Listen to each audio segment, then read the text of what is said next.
kecerdasan buatan. Tapi sebelum kita masuk ke materi ini, ya, baiknya kita berdoa terlebih dahulu yang dipimpin oleh teman kita. Ayo, silakan aku.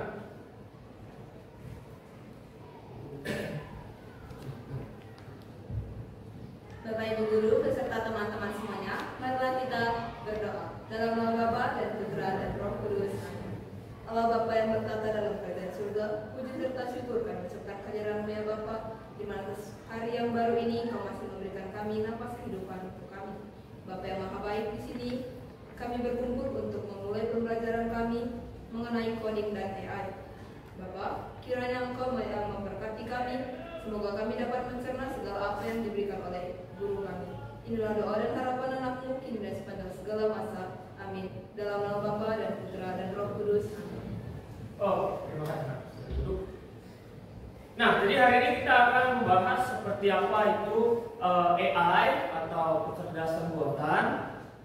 Jadi langsung saja kita praktekkan atau bagaimana membuat prompt itu sendiri sehingga hasilnya itu sesuai yang kita harapkan. Nah, coba di-refresh dulu komputernya masing-masing, kemudian nanti dibuka browser Google Chrome atau Mozilla Firefox. Ya, silahkan dibuka nanti aplikasi browser Google Chrome atau Mozilla Firefox.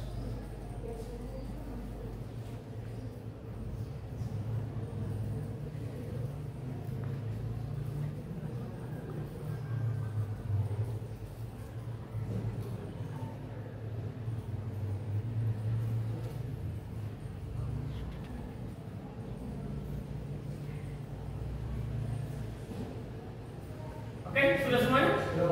Nah, kemudian kita mau memakai aplikasi AI yang bernama ChatGPT. Jadi silakan diketikkan pada kolom pencariannya chatgpt.com.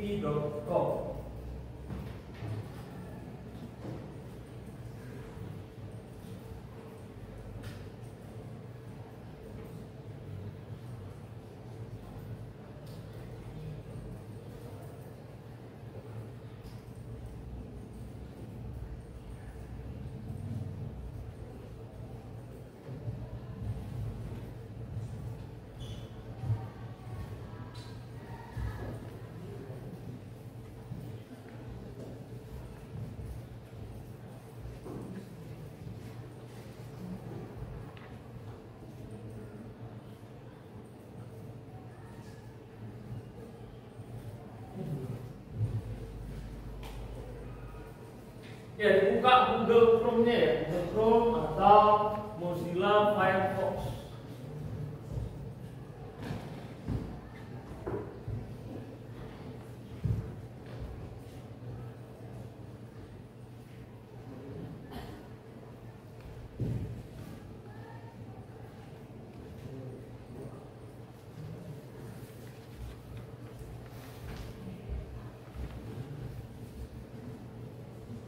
Oke, nah jadi AI ini apapun yang kita perintahkan, apapun prompt-nya atau narasi yang kita masukkan, dia akan mengeluarkan output atau menghasilkan output itu sesuai dengan prompt yang kita masukkan tadi. Toh, kalau kita tanya misalnya kabar dengan AI, kira-kira seperti apalah jawabannya? Kan gitu ya. Halo, apa kabar? Apa jawabannya? Halo,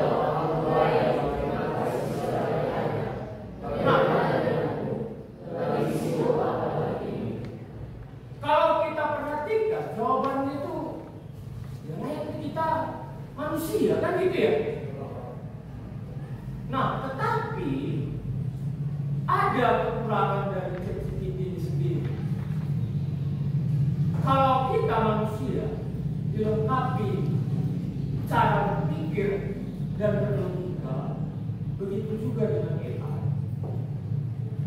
Kalau manusia ini punya yang namanya perasaan, Sedangkan AI itu dia tidak punya perasaan. Jadi dia mengerjakan sesuatu berdasarkan logika atau algoritma yang dimasukkan di dalam sistem AI-nya. Itu ya. Contoh lagi, saya mau buat poster, ya, saya mau buat poster dengan ukuran A3 dan temanya itu mengenai kesehatan. Nah, tinggal kita masukkan saja kalimat atau promptnya. Kan gitu ya. Tolong buatkan desain poster dengan ukuran A3 mengenai kesehatan. Ini kira-kira apalah yang dihasilkan dari ChatGPT. Nah, ini dia lagi proses. Kalau kalian ngapain? Loading deh, itu lagi proses pembuatan gambar desainnya. Ya mungkin perlu yang namanya waktu 1 atau 2 menit. Nah, sambil kita menunggu, coba lakukan apa yang ingin kalian tanyakan dengan ChatGPT atau AI yang sudah kalian buka. Silakan, saya kasih waktu 2 menit sambil kita menunggu desain depan.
Oke,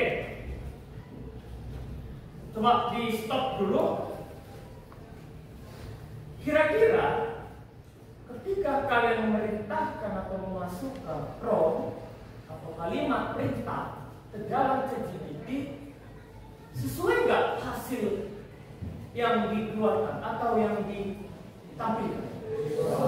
Sesuai kan? Sesuai. Nah, tadi saya memasukkan prom. Tolong buatkan desain poster dengan ukuran A3 mengenai kesehatan. Dan dia menampilkan langsung ukuran posternya A3 kesehatan.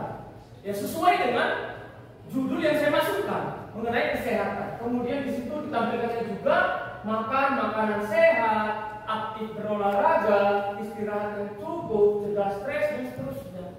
Tetapi ketika kita ingin mau buat poster lebih spesifik, ya mengenai kesehatan kan terlalu luas ya, terlalu umum. Jadi kita memasukkan dilarang merokok mungkin, ya, terus untuk menjaga kesehatan paru-paru dan seterusnya. Jadi kita harus memasukkan promnya itu harus lebih detail lagi supaya outputnya itu sesuai.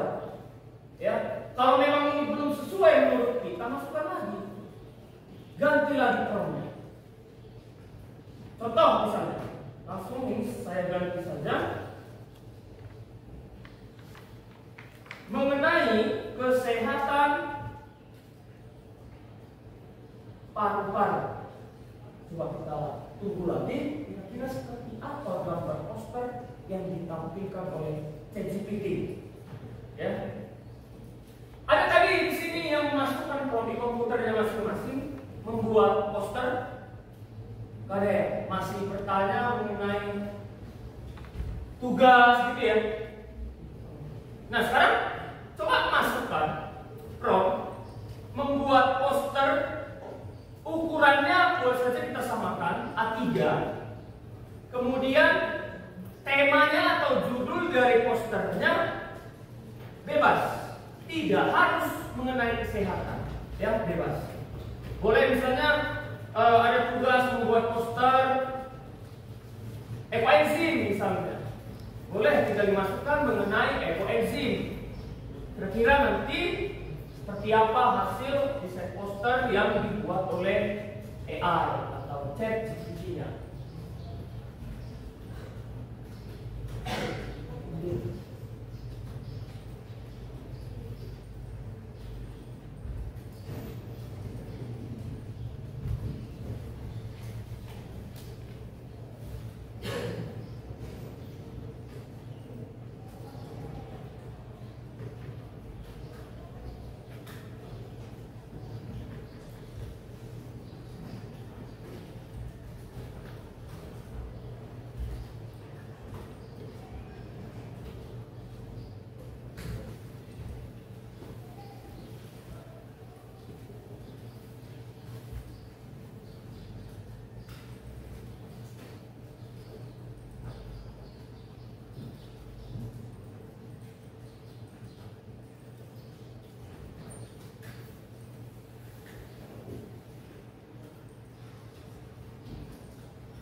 Kenapa?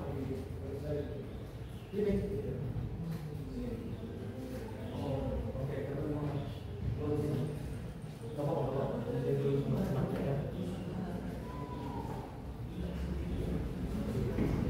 Oke, mungkin tadi ada beberapa yang saya lihat berhasil keluar desain poster gambarnya, ada juga yang hanya teks ditampilkan, tidak gambar gitu ya. Artinya perlu kalimat yang tepat atau prompt yang tepat supaya si AI itu mengerti apa yang kita inginkan sebenarnya. Gitu ya. Nah, tadi promptnya sudah saya ganti mengenai kesehatan paru-paru, dan si AI itu otomatis mengganti poster yang sebelumnya dengan judul kesehatan paru-paru. Kemudian hindari rokok, tutup mulut dan hidung, gunakan inhaler, dan pakai masker. Apakah kita bisa buat makalah menggunakan AI? Bisa. Tinggal kita masukkan prompt, tinggal kita lengkapi promptnya atau kalimatnya. Apakah dia akan menghasilkan dalam bentuk teks? Ya, dalam bentuk teks. Tetapi jika kita ingin teks itu dibuat langsung ke dalam Word, aplikasi Word, bisa. Jadi kita tinggal download. Itu ya. Contoh, ini saya kembalikan dulu. Tolong buatkan makalah ekoenzim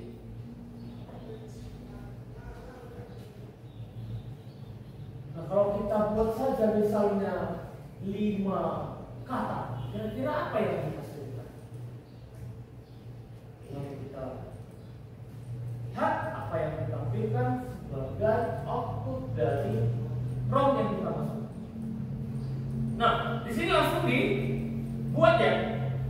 Makalah, kemudian judulnya ekoenzim, solusi alami untuk lingkungan sehat. Kemudian kata pengantar, daftar isi, bab 1, bab 2, bab 3, daftar pustaka dan seterusnya.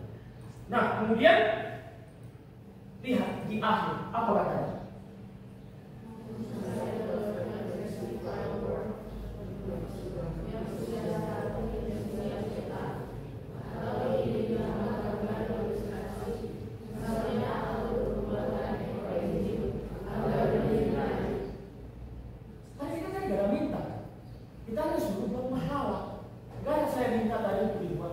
Tapi dia menawarkan diri, bayangkan.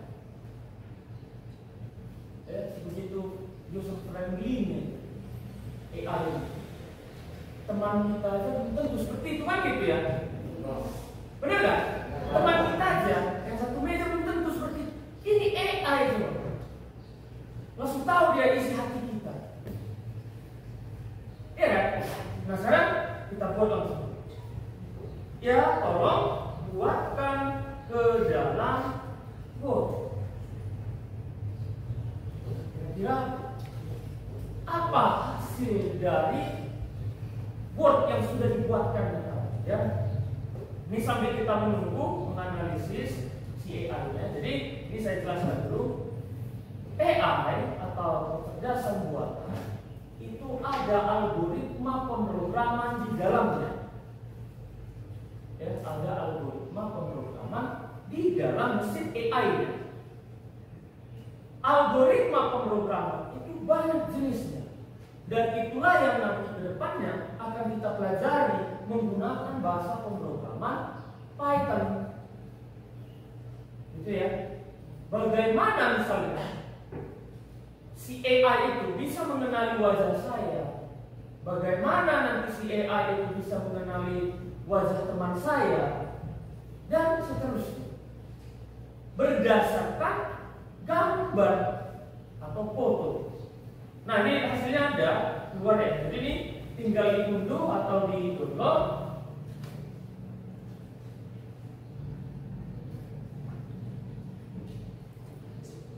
Ada di sini yang sebelumnya sudah pernah belajar pemrograman. Algoritma di SMP sudah ya, yang pernah belajar algoritma sudah ya. Bagaimana?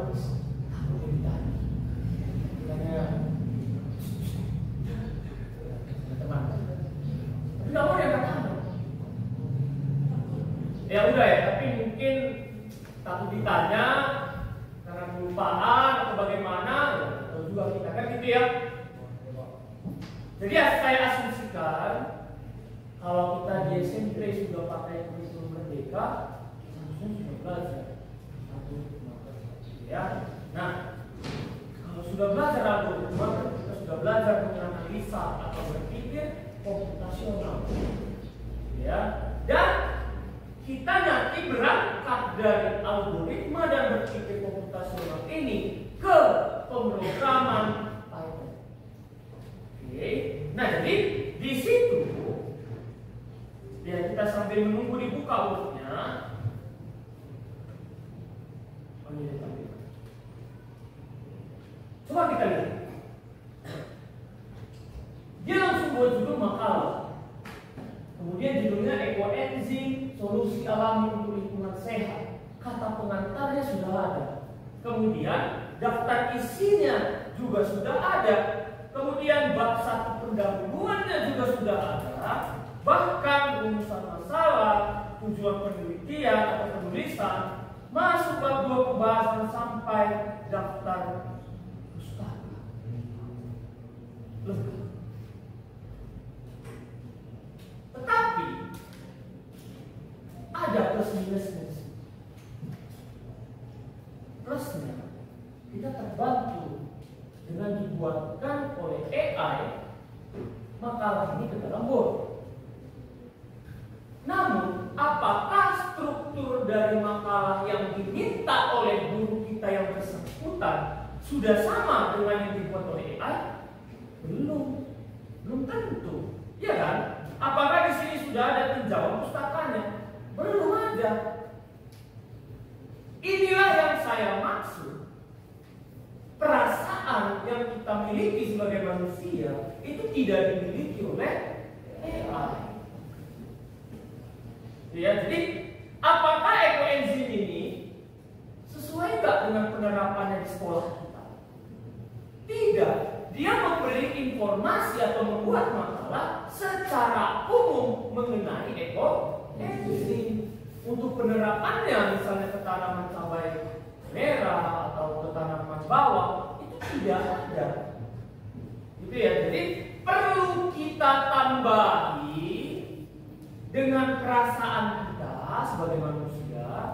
Jangan kita telan mentah-mentah hasil AI ini sendiri, tetapi bisa kita jadikan data masukan kita ketika kita membuat makalah atau tugas-tugas yang lain.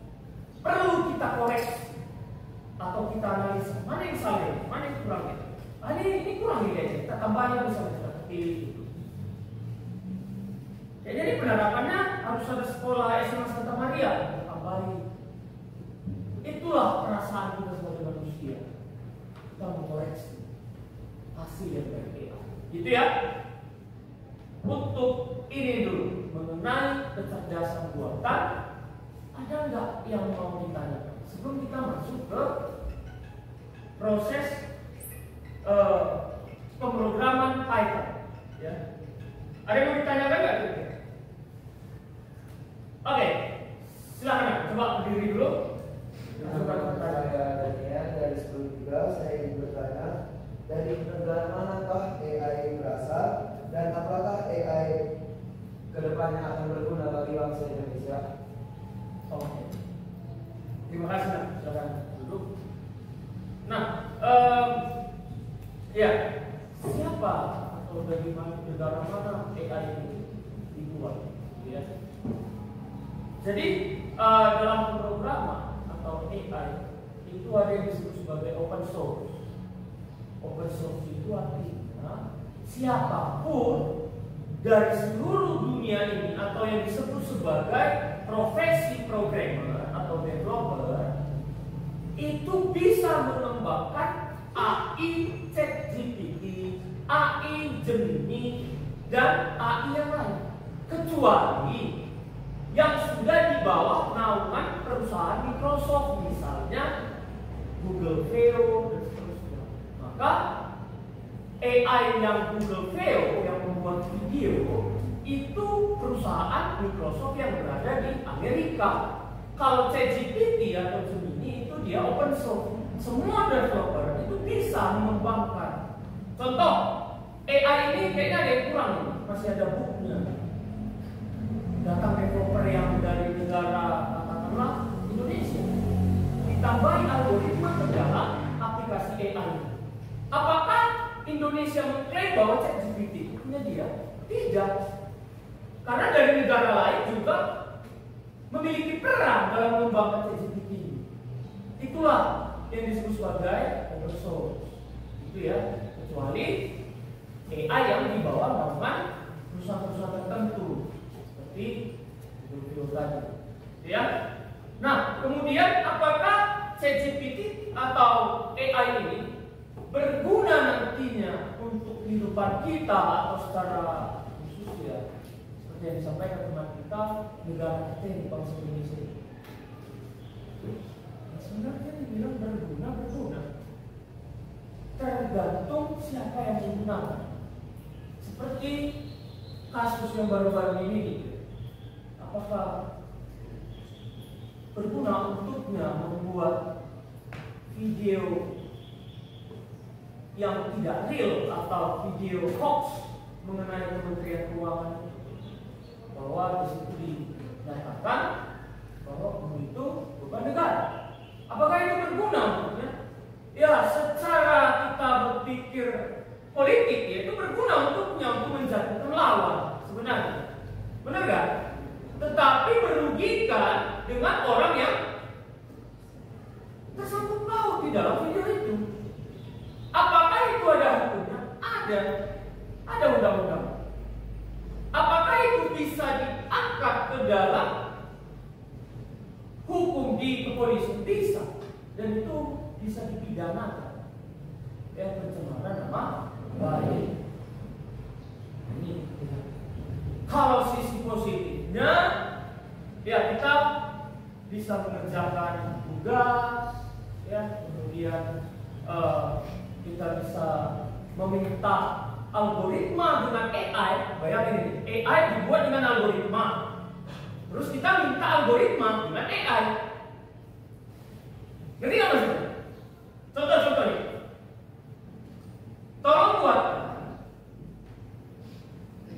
Ini mengenai pemrograman ya, atau algoritma. Pemrograman Python untuk menampilkan bilangan genap mulai dari 1 sampai 100. Kira dia menghasilkan sesuai yang kita harapkan. For I in range 1 sampai 101, kemudian dicek if, jika. Nampak nggak ya? Atau saya zoom. Jika I modulus itu persen itu dalam pemrograman modulus atau sisa baru. I modulus 2 sama dengan 0. Ini dikatakan algoritma. Sementara AI ini dibuat pakai algoritma. Ini luar biasa AI. Jadi misalnya kalau ada tugas mengenai pemrograman, ya kita bisa pakai AI. Membantu. Tapi cek lagi outputnya sesuai nggak? Algoritma yang dikasihnya itu sesuai nggak? Perlu kita analisa dengan perasaan kita sebagai manusia. Gitu ya. Itu sisi positif. Oke? Nah sekarang gimana? Terjawab sudah ya? Terjawab sudah. Oke, terima kasih. Nah sekarang kita lanjut. Ya. Seperti apa itu Python? Di pojok atas itu ada tanda tambah di browser Google Chrome-nya. Klik tanda tambahnya, nanti akan dibuat tab baru. Buka Programmist atau ketikkan Programmist Python. Ya, ketik saja pencariannya Programmist Python.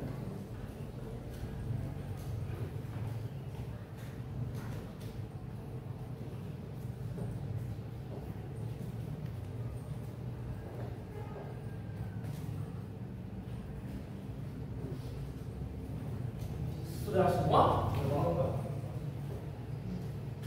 Nah, kalau nanti sudah tampil pencariannya, pilih yang indeks pertama yaitu Online Python Compiler dalam kurung interpreter.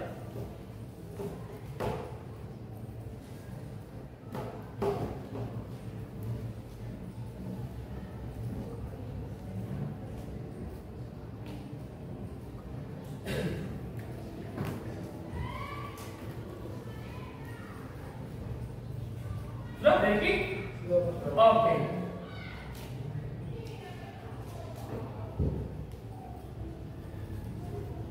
Nah, di situ di sebelah kiri ini adalah tempat kita mengetikkan pemrogramannya, sedangkan nanti di sebelah kanan inilah outputnya atau hasilnya.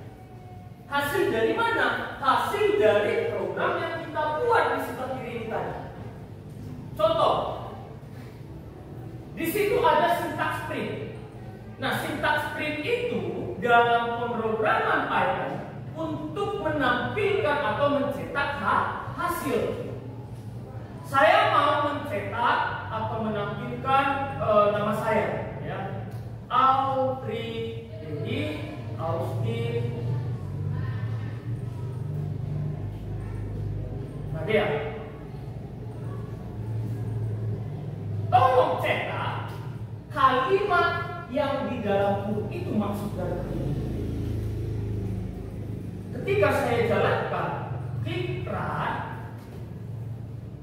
nah dia akan menampilkan nama saya di bagian sebelah kanan ini.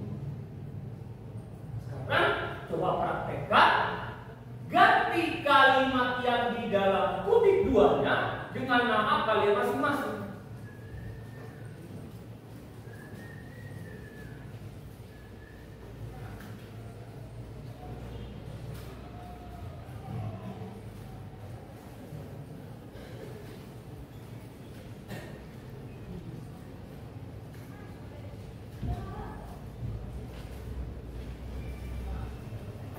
Nama lengkap juga boleh ya, lengkap atau nama panggilan saja juga boleh.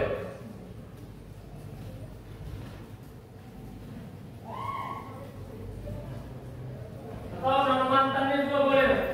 Oh ada, karena gak usah dituliskan, ya.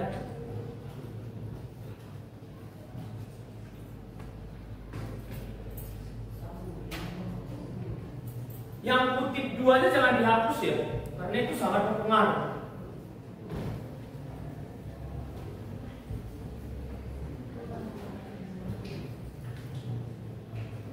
Kalau sudah diganti dengan namanya masing-masing, kemudian silakan diklik run.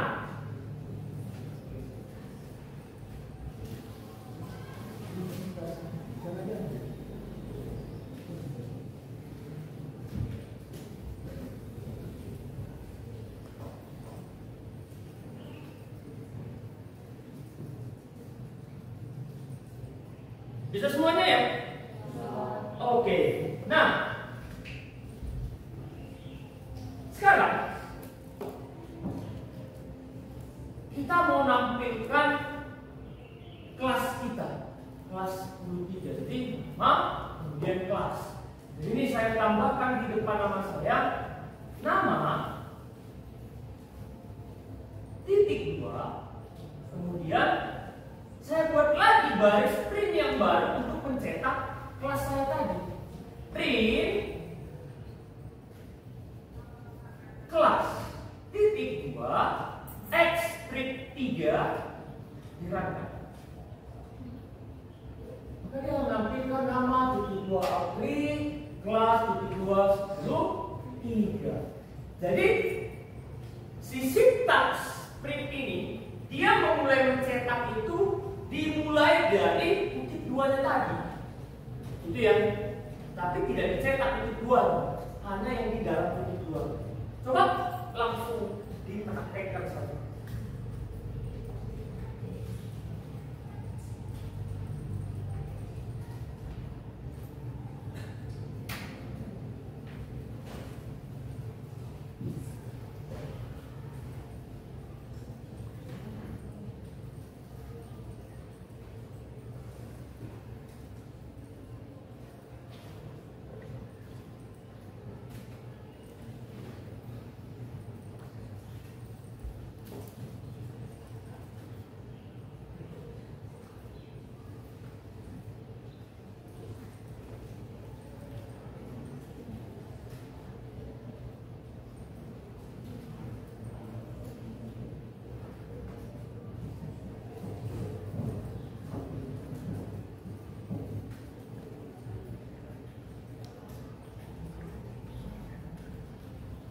Ini saya zoom lagi ya, biar yang di belakang mungkin nggak nampak. Yang di belakang apa itu? Itu yang paling ujung. Nampak? Nampak ya?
Oke?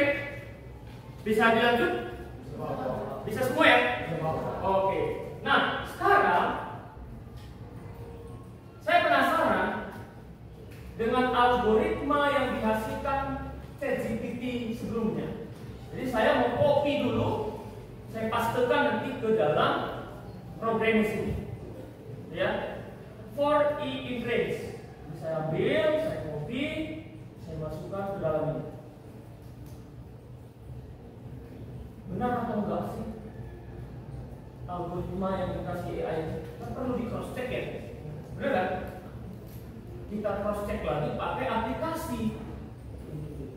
Udah kita buat algoritmanya pakai AI, untuk ngeceknya pun pakai AI lagi, yaitu aplikasi programming. Coba kita lihat apa yang ditampilkan. Angka 2, 4, 6, 8, benar ya? Sampai berapa? Sampai 100. Artinya dia menampilkan bilangan genap. Berarti benar algoritma yang dibuat oleh si AI tadi. Itu ya. Jadi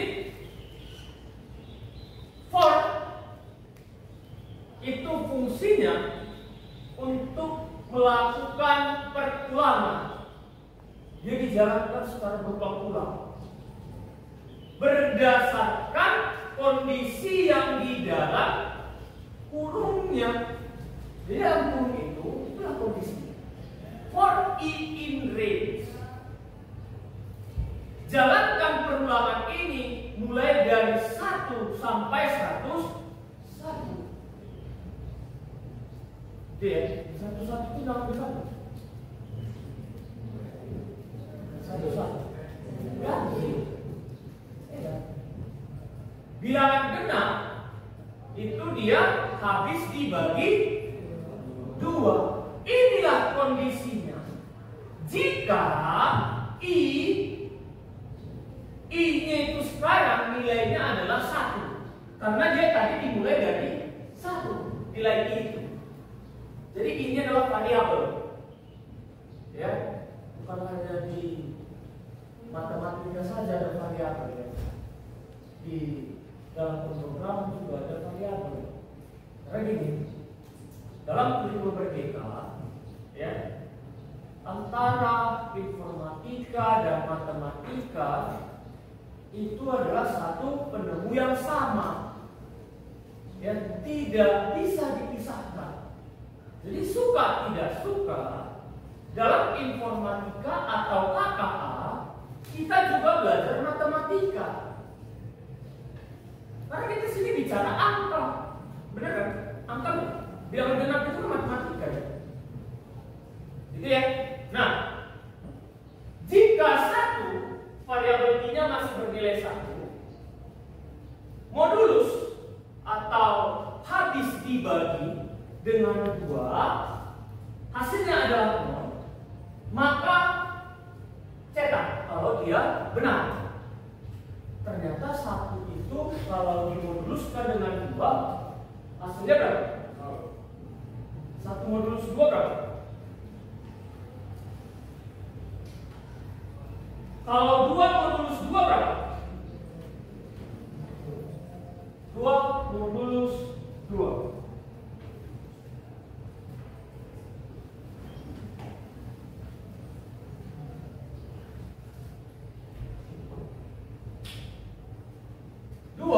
Modulus 2 sama dengan bedakan modulus itu masih sisa bagi. Kalau 2 dibagi 2, ini berapa? Sisanya berapa?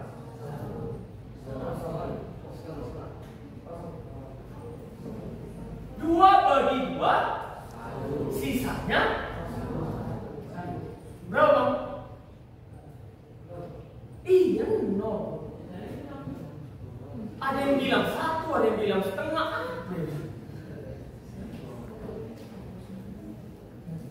Saya ulangi lagi. Contoh lain, 4 dimoduluskan dengan 2, hasilnya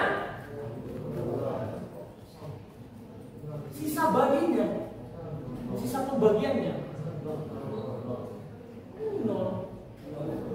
Hasil baginya yang 2, sisanya 0.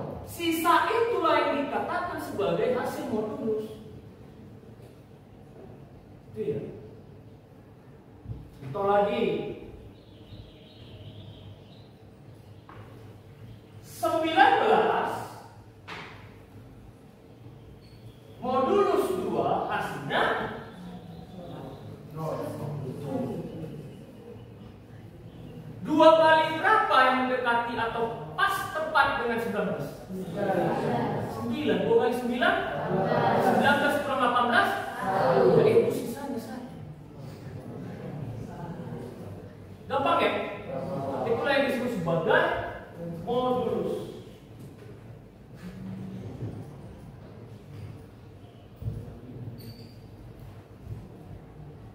Jadi 1 modulus 2 itu hasilnya 1. Ya, 1 dimoduluskan dengan 2, hasilnya 1. Loh, gimana Pak 1 bagi 2 itu? Sisanya 1. Jadi kesimpulannya gini. Ketika suatu bilangan dimoduluskan dengan bilangan yang lain, hasilnya itu adalah yang dimoduluskan. Contoh, kalau 99 dimoduluskan dengan 100, hasilnya 99. Jika yang dimoduluskan lebih kecil dibandingkan yang pemodulusnya, hasilnya adalah bilangan yang dimoduluskan itu sendiri. Itu ya. Mulai lagi. 22 modulus 33. Berapa? 22. Itu seminggu. Itu ada kesimpulan, ya. Bisa kita cari kalkulator tetapnya bilangan yang dimoduluskan itu sendiri hasilnya. Oke? Ya, jadi ketika nilai I-nya 1 dimoduluskan dengan 2, apakah hasilnya dengan 0? Tidak, hasilnya adalah 1. Kalau dia tidak atau false, maka I-nya yang sebelumnya nilainya 1 itu ditambah 1. Ya, namanya juga berulang-ulang. Ya, ditambah 1. Jadi nilai I sekarang itu adalah 2. Yang sebelumnya 1 tambah 1 jadi 2. Nilai I sekarang bukan lagi 1. Oke. Nah, kemudian dicek lagi. Jika 2 dimoduluskan dengan 2, hasilnya adalah 0. Benar nggak? 2 modulus 2 itu 0. 0 ya? Tadi kita bahas. Berarti dia true atau benar. Kalau dia benar, maka cetak I. Print I. Makanya itulah ditampilkan angka 2 ini. Kalau dia nggak habis dibagi 2, ya nggak usah dicetak, itu maksudnya. Tapi kalau habis dibagi 2, cetak nilai I. Nah, sekarang nilai I-nya kan 2 ya. Sudah dicetak, dijalankan lagi perulangan for-nya. Maka nilai I sekarang adalah 3 karena ditambah 1. Ya, nilai I sekarang adalah 3. Jadi variabel I itu selalu ditambah 1 selama I-nya itu adalah 101. Itu maksudnya. Nah, nilai I sekarang adalah 3. Dicek lagi. Jika 3 dimoduluskan dengan 2, hasilnya 0. Tidak. 3 modulus 2 itu sisa 1. Maka yang print I ini tidak dijalankan, atau nilai I-nya yang 3 tadi itu nggak dicetak. Langkah berikutnya apa? Menambahkan nilai I tambah 1. Yang sebelumnya 3, nilai variabel I-nya ditambah 1 jadi 4. Secara kasat mata kita tidak ada proses penjumlahan. Benar kan? Ada nggak kasih tahu di situ proses penjumlahan variabel ini? Tidak, tapi itu di balik layar dalam pemrograman. Nah, sekarang nilai I itu adalah 4. Dicek lagi. Jika I nilainya 4 dimoduluskan dengan 2, hasilnya 0 nggak? 0. Ya, 4 bagi 2 hasilnya 2. Tapi sisa barunya 0. Nah, ternyata 4 itu habis dibagi 2, maka yang dijalankan adalah print I, cetak I, di mana nilai itu adalah 4, makanya dicetak 4. Ya, 2, 4. Oke? Dan seterusnya sampai 100. Karena batasannya di situ adalah 100. Oke. Untuk ini dulu, ada yang mau ditanyakan nggak kira-kira? Oke, silakan aku coba berdiri.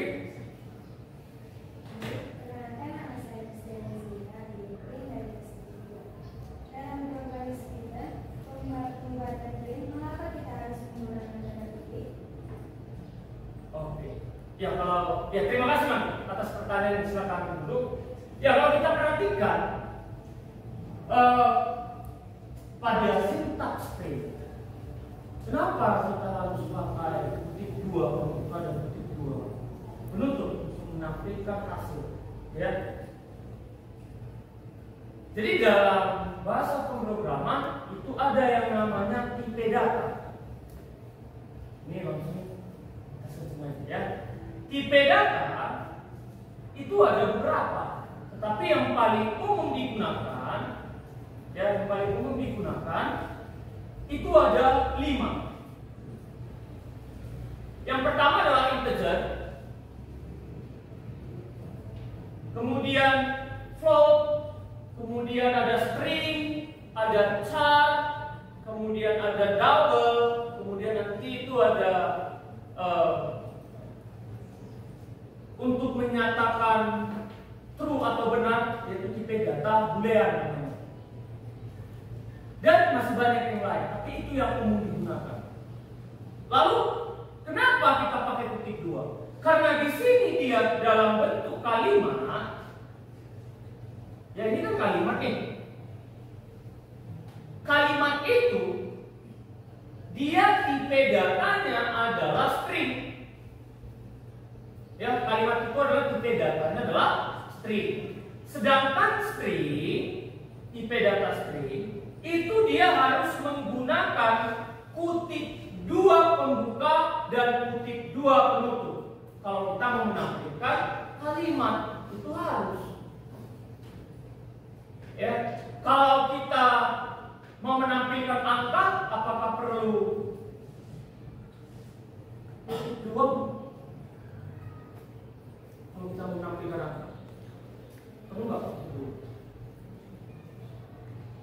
Tetap perlu, kecuali kita mau menampilkan nilai dalam variabel. Contoh misalnya, balik lagi kita ke sebelum. Kita mau menampilkan nilai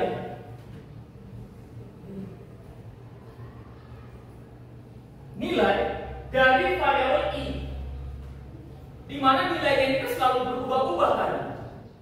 1, 2, 3, 4 dan seterusnya. Karena ditambah 1 secara berulang. Nah, ini dia tidak perlu pakai kutip kalau mau mencetak hasil atau nilai yang disimpan oleh variabel i. Tapi kalau kita mau menampilkan angka, itu kita harus dalam bentuk kalimat, pakai kutip 2. Misal angka 20. Ini kalau saya jalankan, maka dia akan menampilkan 20. Tapi yang ber-IP data string, bukan angka atau integer. Integer itu adalah IP data yang menampung bilangan bulan. Atau bilangan bulan. 1, 2, 3 dan seterusnya. Intinya dia nggak pakai koma atau per. Kalau dia per itu dalam pecahan, gitu ya. Kalau dia pakai koma itu jangan desimal. Pertanyaannya, yang minus bagaimana? Minus 20, minus 1, 2, minus 3, minus 4. Itu bilangan. Itu bilangan negatif atau masih bagian dari bilangan bulan. Ya. Jadi bilangan bulan itu tidak harus positif. Bilangan negatif juga itu adalah bilangan bulan. Oke? Ada lagi yang mau ditanyakan nggak kira-kira? Oke, kalau tidak ada, kita pertemuannya cukup sampai di sini. Kita lanjut nanti di pertemuan berikutnya. Ya, untuk di pertemuan berikutnya kita nanti belajar dengan menggunakan program seperti apa itu AI. Kita langsung buat AI. Jadi orang bisa menggunakan AI kita. Ya. Tetapi sebelum kita masuk ke program AI, kita harus tahu dulu dasar-dasar ini. Itu maksud saya. Gitu ya. Oke, sampai jumpa di pertemuan berikutnya. Kita berdoa terlebih dahulu ya sebelum kita mengakhiri pertemuan ini. Ya, dipimpin oleh siapa yang bisa ngaku? Mungkin doa kita kira. Oke, ayo mari silakan.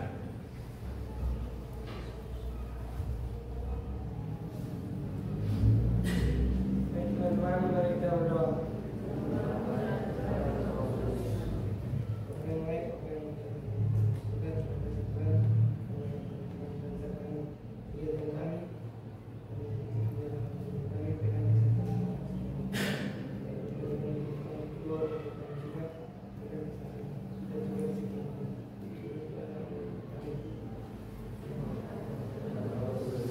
Oke, terima kasih Naku.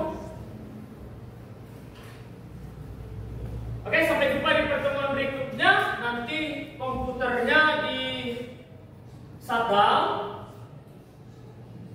Ya, kemudian tolong nanti kalau dia misalnya ya suka lupa, catatlah ya, catat. Kemudian kalau pengen dipraktekkan di rumah, ini bisa pakai handphone ya.